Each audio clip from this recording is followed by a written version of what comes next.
Il y a fort longtemps, dans le paisible village de Lomara, vivait une princesse nommée Amira, fille aînée du roi Maléko.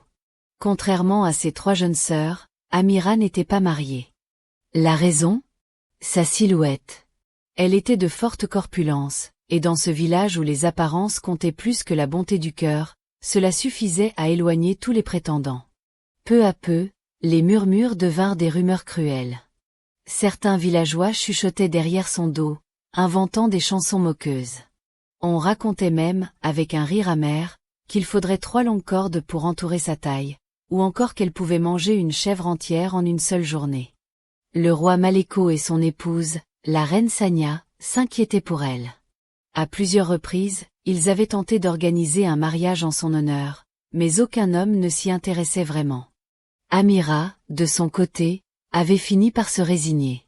Son amour pour la nourriture était plus fort que toute discipline, et elle ne parvenait pas à s'imaginer mince. Elle croyait, au fond d'elle, que si un homme acceptait de l'épouser, ce serait uniquement pour son rang, et non par amour. Or, ce qu'elle désirait plus que tout, c'était un mariage sincère, basé sur l'affection véritable. Malgré cette tristesse qui l'habitait, Amira avait une passion secrète, la danse. Quand elle se sentait seule, elle fredonnait des mélodies qu'elle inventait elle-même et se laissait emporter par le rythme, dans l'intimité de ses pensées. Lors des grandes fêtes du royaume, elle trouvait toujours un coin reculé d'où elle pouvait entendre la musique. Là, à l'abri des regards, elle dansait de tout son cœur, libre et heureuse, du moins le temps d'une chanson. À la fin de cette année prospère, le moment était venu pour le grand festival des 4 royaumes, une tradition où les villages voisins se réunissaient pour célébrer l'unité, la culture et la joie.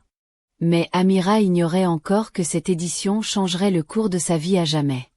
Le jour du festival arriva enfin.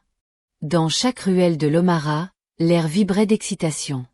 Certains villageois se paraient de leurs plus belles tenues, les femmes faisant briller leurs bijoux et les hommes ajustant fièrement leurs écharpes colorées. D'autres répétaient sans relâche leurs pas de danse, impatients de montrer leur talent devant la foule.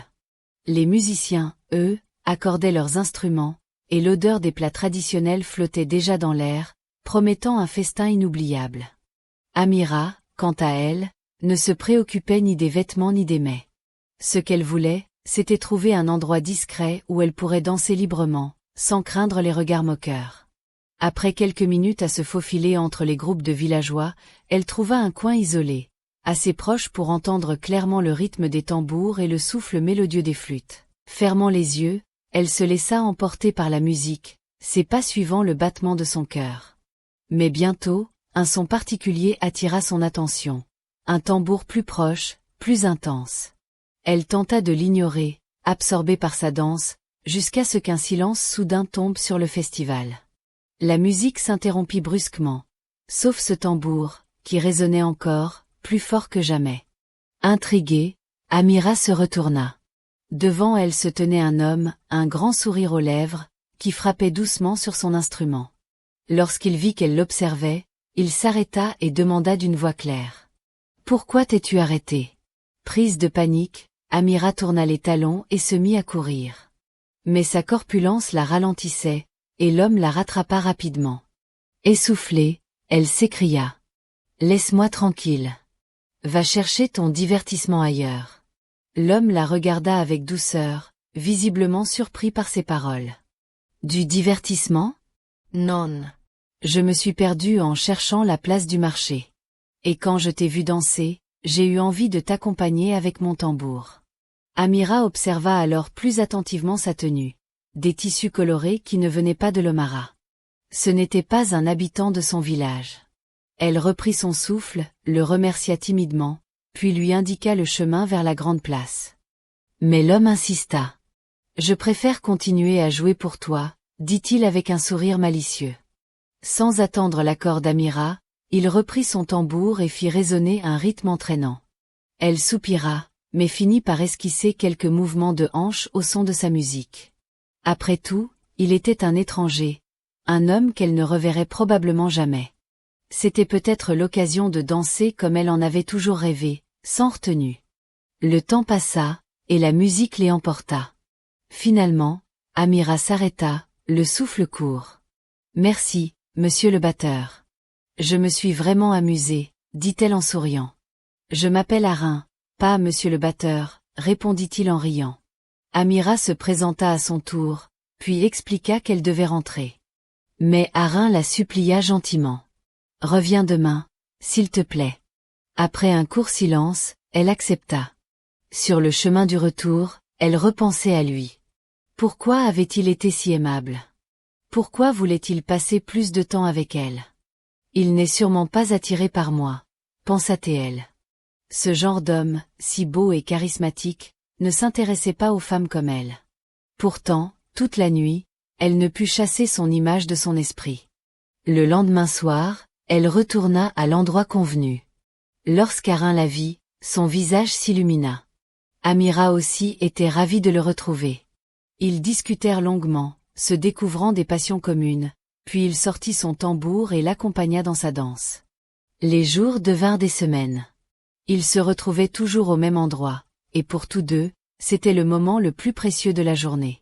Enfin, un soir, Arin prit son courage à deux mains. Amira, je dois te dire ce que je ressens pour toi. Elle avait depuis quelque temps soupçonné ses sentiments, mais n'osait y croire. Lorsqu'il les exprima enfin, elle sentit son cœur bondir. Elle ressentait la même chose. Puis-je venir avec mon clan, le jour du prochain marché, rencontrer tes parents? Demanda-t-il. Le cœur battant, Amira accepta. Elle rentra précipitamment au palais pour annoncer la nouvelle au roi Maléko et à la reine Sania. Un homme du village voisin viendrait leur demander officiellement sa main. Le roi et la reine échangèrent un regard ému. Jamais ils n'auraient imaginé voir un jour comme celui-ci arriver. Mais le destin, capricieux, avait d'autres plans. Une semaine seulement avant la rencontre officielle avec ses parents, une maladie transmise par l'air se propagea dans les 4 royaumes et leurs environs. Par mesure de sécurité, chaque village ferma ses frontières, et les dirigeants ordonnèrent à leurs habitants de rester confinés. Amira fut dévastée. Non seulement elle ne reverrait pas Arin chaque jour comme avant, mais il n'y avait plus aucune certitude quant à leur avenir. Quelques jours après la fermeture des frontières, le malheur frappa encore. Elle contracta elle-même cette maladie. Pendant plus de 3 mois, elle lutta pour rester en vie. L'infection lui coupa l'appétit, à tel point qu'il lui était difficile de terminer ne serait-ce qu'une demi-assiette de nourriture dans la journée. Puis, un mois plus tard, un herboriste découvrit un remède. Peu à peu, les malades commencèrent à se rétablir. Quand Amira retrouva enfin ses forces, elle fit une découverte qui la laissa sans voix. Elle avait perdu énormément de poids. Sa silhouette, autrefois ronde et imposante, était désormais fine, presque aussi élancée que celle de ses 3 sœurs. Ce n'était pas tout. Ses traits de visage étaient devenus plus marqués, révélant une beauté que même les plus aveugles ne pouvaient ignorer. Partout où elle allait, des regards d'admiration se posaient sur elle. Des hommes qui, jadis, l'avaient ignorée, se mettaient soudain à lui adresser des sourires, à l'approcher, à lui parler. Certains, riches et influents, se déclaraient même prêts à discuter mariage. Amira se sentit grisée par cette attention nouvelle. Peu à peu, un sentiment étrange s'installa en elle, comme si, tout à coup, elle valait mieux que ce qu'elle avait toujours cru. Et au fond, une partie d'elle commençait à penser qu'elle était peut-être trop bien pour Arin. Enfin, le jour arriva, les frontières furent rouvertes. Le jour où les frontières rouvrirent, Amira se rendit à leur lieu de rendez-vous habituel. Elle savait qu'Arin l'attendrait. Et en effet, il était là, debout, les yeux scrutant l'horizon. Lorsqu'il la vit approcher, il eut un moment d'hésitation, presque de surprise, tant son apparence avait changé. « Waouh, ma princesse, tu m'as manqué, » dit-il avec un grand sourire. Mais Amira resta de marbre. Une froideur inhabituelle émanait d'elle. Arin pensa d'abord qu'elle jouait, qu'elle le taquinait après si longtemps. Il sortit alors son tambour et commença à jouer, espérant la voir danser comme autrefois. « Arrête ce vacarme !» lança-t-elle brusquement. Il s'interrompit, déconcerté. « Monsieur le batteur, je ne suis plus intéressé par ce que tu joues. Je suis venu seulement pour te dire que je ne veux plus t'épouser. » Les mots tombèrent comme un coup de massue. Arin resta figé, alarmé par ce changement soudain de comportement. « Je sais que tu n'as jamais côtoyé de princesse auparavant, Et c'est pour ça que tu souriais toujours comme une chèvre naïve, dit-elle avec dédain. Mais nous ne sommes pas du même monde. Puis, d'un geste sec, elle lui ordonna de partir, le prévenant de ne jamais plus l'approcher. Les semaines passèrent, et malgré les messagers qu'Arin lui envoya dans l'espoir de la faire changer d'avis, Amira les ignora. Désormais, elle passait ses journées à recevoir une longue file d'hommes venus la courtiser. Certains riches, d'autres influents, tous fascinés par sa beauté nouvelle. Un jour, une idée lui vint, organiser une grande compétition de lutte entre hommes célibataires. Le vainqueur serait récompensé de la plus précieuse des manières, il deviendrait son époux. L'annonce fit grand bruit. Des inscriptions affluèrent bien au-delà des frontières de l'Omara. Le roi Maléko, fier de cette effervescence, invita même des membres de famille royale et des personnalités influentes à assister à l'événement. Amira, elle, décida de se retirer pendant 4 mois, recevant les meilleurs soins de beauté pour éblouir ses prétendants le jour venu. Mais, dans son orgueil, elle oubliait une chose essentielle. Ce n'était pas sa discipline ou ses soins qui l'avaient transformée, mais la maladie. Mais à l'intérieur de ses appartements, Amira n'avait pas changé ses habitudes. Elle continuait à se servir d'énormes portions à chaque repas, savourant chaque bouchée comme avant. Jour après jour, les kilos qu'elle avait perdus revinrent. Au bout des 4 mois de préparation, elle avait retrouvé sa silhouette d'autrefois. Déçue d'elle-même, elle tenta de convaincre son père d'annuler la compétition.